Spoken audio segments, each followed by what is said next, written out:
Jom kita mulakan satu pengembaraan yang menarik merentasi satu baris dalam jadual berkala untuk kita bongkar corak-corak tersembunyi di dalamnya.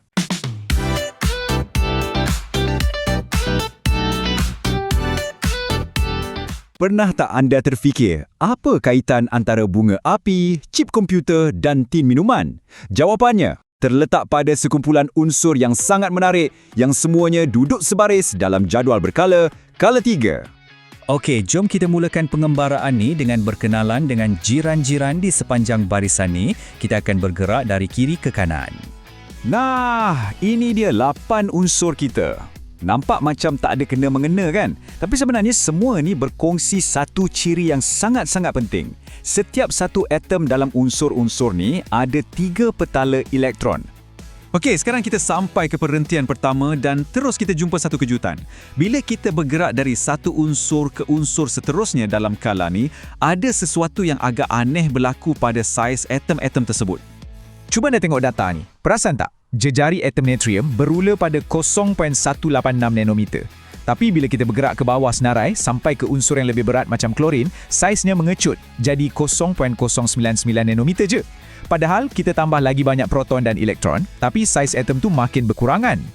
Pelik kan? Sepatutnya lagi berat, lagi besar lah. Macam mana boleh jadi macam ni? Sebenarnya, semua ni disebabkan oleh satu pertarungan tarik tali yang berlaku di dalam setiap atom tu. Jadi, macam ni ceritanya. Setiap kali kita gerak satu langkah ke kanan, kita tambah satu proton. Ini menjadikan nukleus tu makin sadok. Cas positif dia makin kuat. Bila nukleus dah makin berkuasa, dia akan menang tarik tali tu. Dia tarik petala elektron lebih rapat ke arahnya dan sebab itulah atom tu mengecut. Okey, jom kita teruskan. Sebab bukan saiz je yang berubah tau. Sifat fizikal unsur-unsur ni pun mengalami satu transformasi yang sangat ketara. Kita bermula dengan pepejal di sebelah kiri. Tapi bila kita bergerak ke kanan, ikatan antara atom jadi makin lemah. Ini membawa kita kepada gas macam klorin yang wujud sebagai molekul 2 atom dan akhirnya argon sejenis gas adi yang wujud secara bersendirian daripada pepejal terus jadi gas. Dan perubahan ini juga berlaku pada kebolehan mengalirkan elektrik. Kita beralih daripada logam konduktif macam aluminium kepada bukan logam yang langsung tak konduktif macam sulfur. Dan betul-betul kat tengah-tengah, kita ada silikon. Dia inilah separuh logam yang sangat penting yang jadi macam jambatan antara dua dunia ni. Perubahan identiti ni bukan setakat luaran je, ia mengubah terus cara unsur-unsur ni bertindak balas secara kimia. Cara paling senang nak nampak benda ni, kita tengok oksida dia.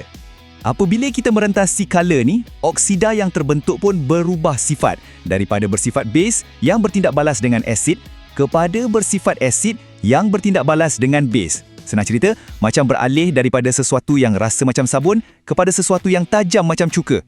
Dan sekali lagi, kat tengah-tengah, kita jumpa aluminium oksida. Yang ni istimewa sikit. Dia ada 2 personality. Kita panggil sifat ni amphoteric. Yang bermaksud, ia boleh bertindak macam base dan boleh juga bertindak macam asid, bergantung pada keadaan. Jadi, apa kesimpulan besar daripada pengembaraan kita ni? Sebenarnya mudah je. Dalam jadual berkala, lokasi adalah segala-galanya. Betul, lokasi satu unsur tu bukan diletak secara rawak. Lokasi itulah yang menentukan hampir semua benda pasal dia, saiz dia, sifat dia dan macam mana ia akan bertindak balas dengan dunia di sekelilingnya.